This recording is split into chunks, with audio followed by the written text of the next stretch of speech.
What's up, guys? Memorex back with a brand new video. And today for this video we have a 3-minute introduction to Kamen Rider Tokusatsu series guide for new fans. Then this is by the Toku Professor. Now this was recommended to me by ASMR Pong Poom. So, and funny enough, this is my first super chat recommendation. So for anyone who doesn't know what super chat is, it's basically like you can go in and basically give a small donation. Doesn't matter what amount you could donate to a certain subscriber, and it'll basically like highlight your comment. So that way, specifically that way, you know the creator actually sees that. So that was ASMR Pong Poom. I appreciate that. I really do. I really do. That's my first super chat. I wasn't sure when I would get one of those. Like I said, I don't like y'all don't have to do that. I'm still gonna react to y'all videos when y'all recommend it to me. Y'all don't have to do the super chat, but I will greatly appreciate it if y'all do it. I'm not gonna deny it though. Like I'll greatly appreciate it when y'all do it, but just like y'all don't have to. Y'all know I'm gonna react to your videos either way. But now he recommended me this one, the introduction to Kamen Rider, and then he also recommended me an introduction to Super Sentai. So both videos are 3 minutes. So if I'm being honest, I'm just gonna react to them both in this one video, since they're both only 3 minutes long. So yeah, we're definitely gonna do that. Now this is basically what came before Power Rangers. Like this is what inspired Power Rangers, which I grew up on Power Rangers. That was like my favorite show growing up. So it's definitely nice to get a chance to look at what inspired Power Rangers to this day. And I ain't gonna lie, when it comes to like Super Sentai, I've seen like one clip off you off of it was one clip I saw off YouTube, and it was going off one of the scenes. I ain't gonna lie, Super Sentai. It looks like Super Sentai gets a lot deeper than Power Rangers, bro. Some of their storylines are pretty deep from what I've seen, just from that one clip I saw, bro. So I'm excited to hear more about Super Sentai and Kamen Rider. Now, before we get into this though, I do have an announcement to make.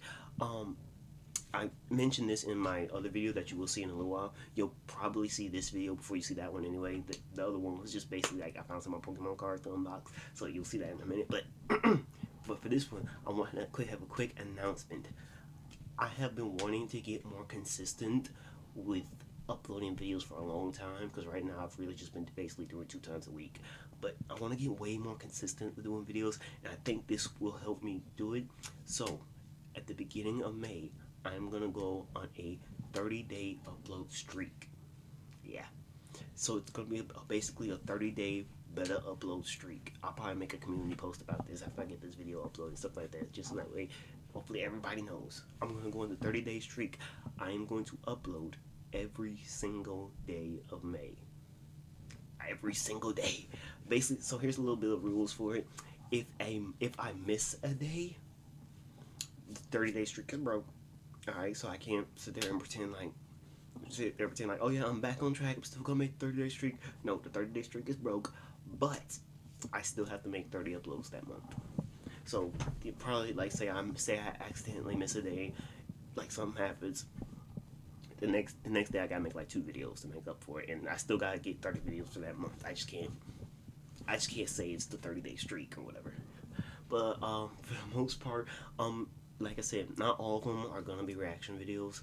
Some of them, like say, because I know like there's some days where I get home real late from work and stuff like that, or something comes up, and I can't automatically hop in here and do a reaction video. So sometimes you might see it. It literally will practically almost feel like a YouTube short where I just pull my phone out and be like, "Hey guys, sorry I couldn't make a full video or whatever," but I have to do for 30 days. Every single day I have to do a video, no matter what it is. I have to do it, get it uploaded, whether it be a reaction video, a quick 3-minute video saying hey guys, I couldn't upload, or maybe even more Pokemon card unboxings. Hey, I ain't gonna lie, y'all need to watch the if you're into Pokemon cards at all, you might want to watch that video, because I'm not gonna spoil what it was, but I pulled a really good card, bro. I did.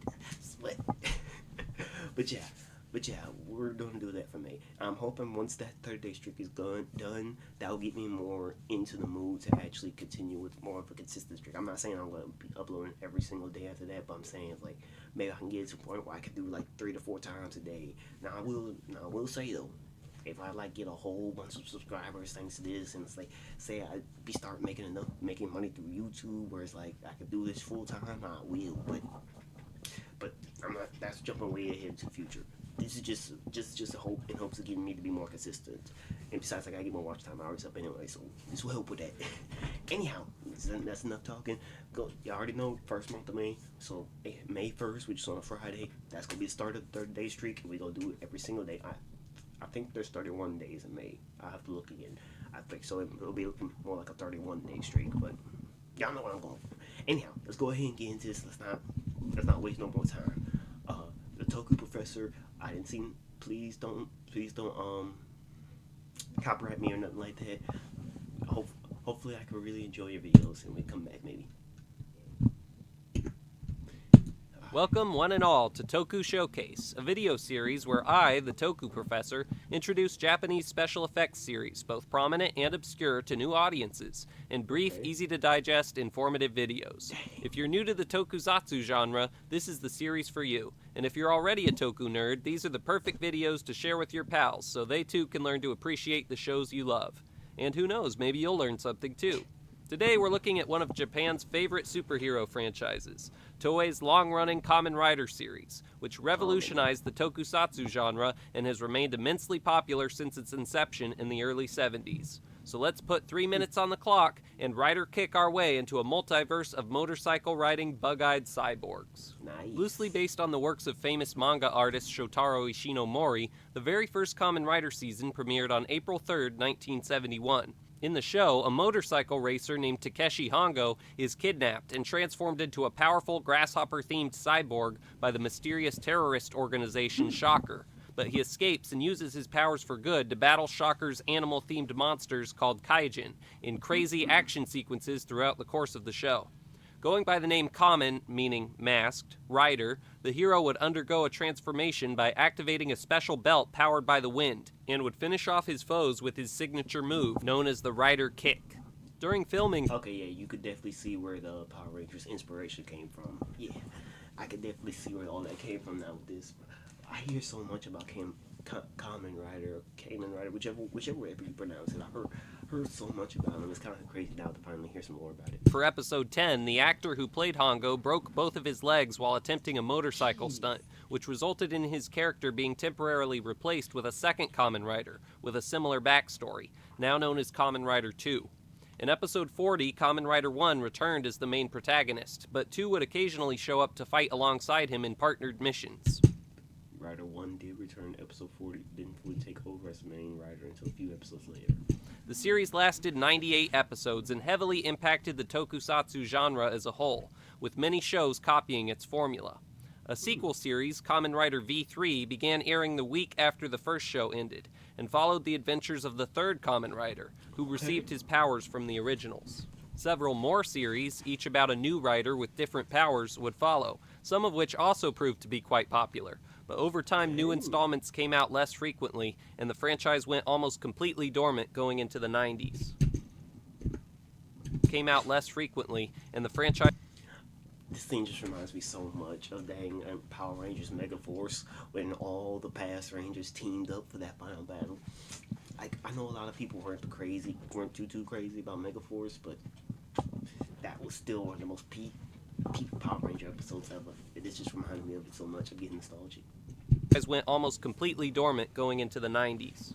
The series' creator, Shotaro Ishinomori, began working on plans to revive the series in 1997 and helped get the ball rolling on the next production, Kamen Rider Kuga, but died before its successful release in January of 2000.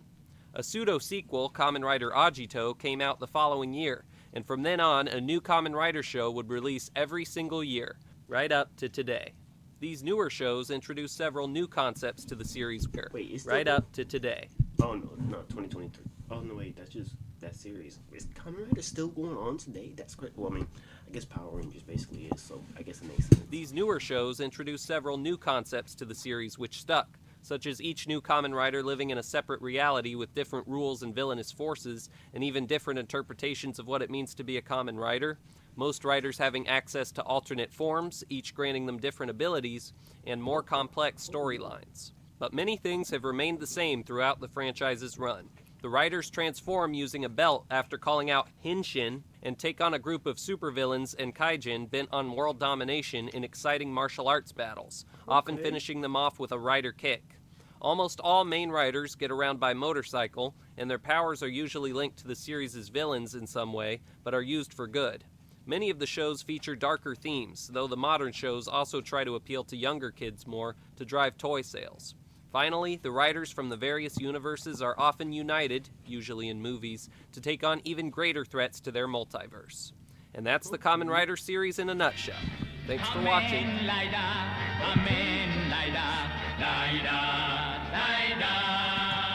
Okay, nice. Okay, yeah. I'll go ahead and do that.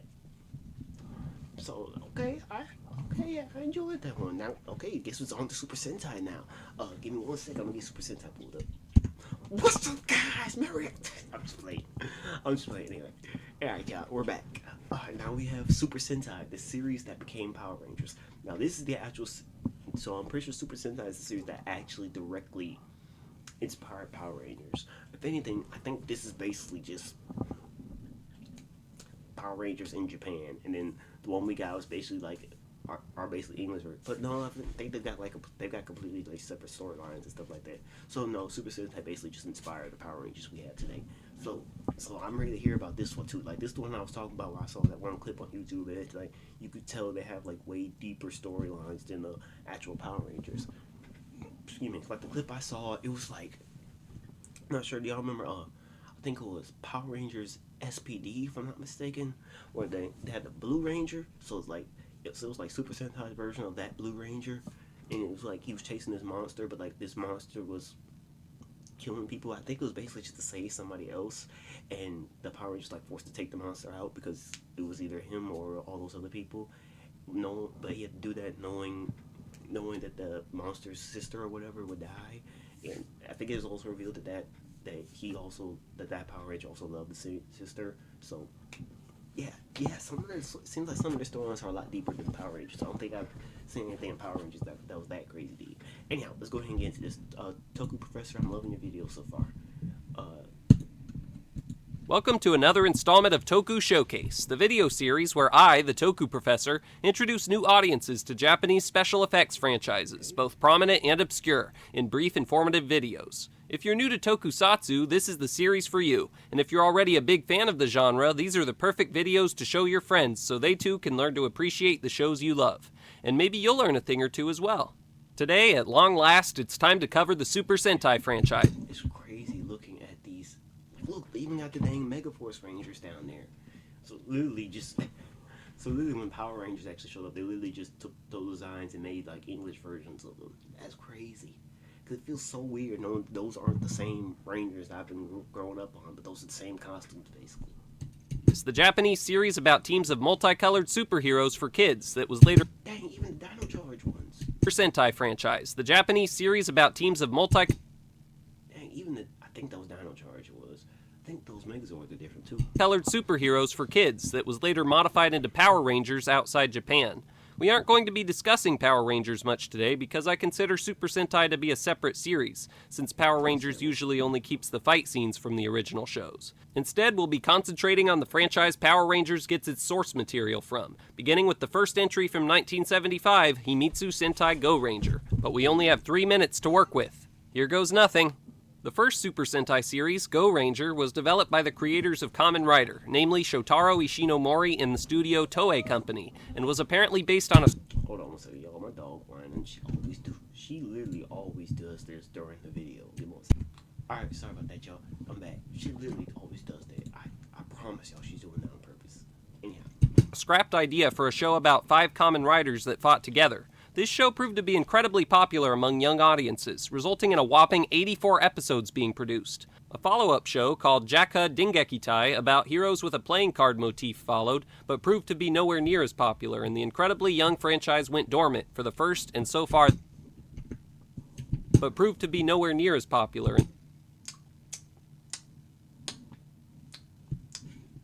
Not gonna say anything. And the incredibly young franchise went dormant for the first and so far the last time. Ishinomori left the series and Toei moved on to a different project and partnered with Marvel Comics. We know what type of villains they were.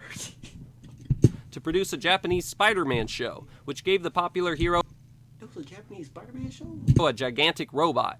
The show was well received, so the next year Toei and Marvel put out a series called Battle Fever J that was partially inspired by Captain America and reintroduced the idea of a team of heroes while keeping the giant robot idea. This show is considered to be the third Super Sentai series, and for a while was considered the first until 1993 when it was decided to include Go Ranger and Jaka despite these shows not featuring a big mech. Battle Fever J was another success story, and after its release, Toei began to put out a new show about a team of young heroes in colorful costumes every single year, right up to today, for a total of 47 shows so far. The first two follow-ups had Marvel copyrights, but then Marvel dropped out and the series was wholly Toei's. The 16th installment in the series, Kyoryu Sentai Zyu... It's crazy that this version is the 16th installment, because for Power Rangers, that's basically number one. like that's the original Power Rangers basically, but for Super Sentai, it's like the 16th version. So it's like they got to that 16th version. That I'll bet anything this one probably just got so popular. That's when they decided to start doing the American version. Ranger from 1992 about a team of dinosaur rangers was the first to be adapted into a Power Rangers show by Saban, and most but not all of the following Super Sentai shows had at least some footage taken and used in Power Rangers shows, especially in-costume fight scene footage. Super Sentai episodes usually follow a distinct format in which the evil organization of the show, bent on world domination, unleashes a human-sized monster, called a kaijin, with wacky abilities to try and achieve some villainous objective, and a member of the Super Sentai team learns about it and tries to stop the monster while also either learning an important life lesson or helping someone else, often a child, learn a lesson. It all culminates in an epic choreographed battle of the Super Sentai team against the kaijin and a bunch of weak minions, in which the team does a roll call and poses before getting to show off their abilities and weapons and defeat the monster. Then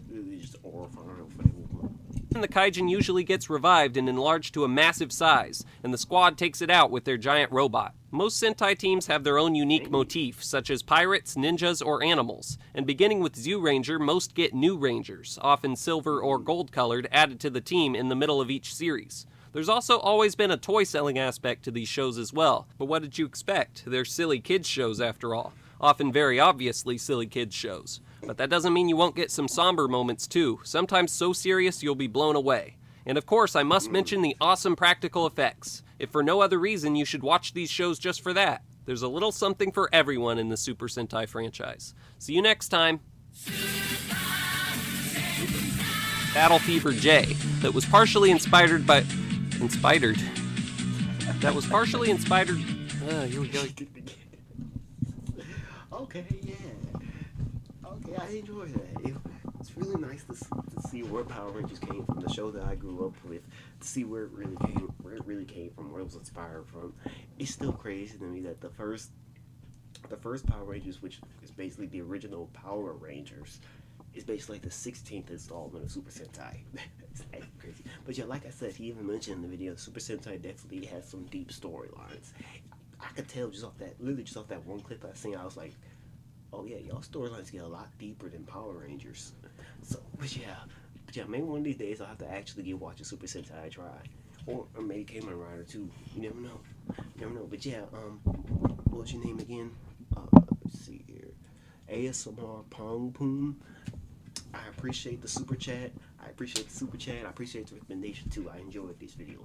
Now this is gonna end this video. Like I said, don't forget, start of May, we're going on that 30-day video streak. It's probably 31 days, but basically the same thing. 30-day video streak. I'm gonna upload every single day of May. It's gotta be some kind of video I gotta upload it, even if it's not a reaction video. But yeah, it's gonna end this video. If you liked it, be sure to like, subscribe, comment down below what you want to see me react to next time. And until next time, y'all. See ya!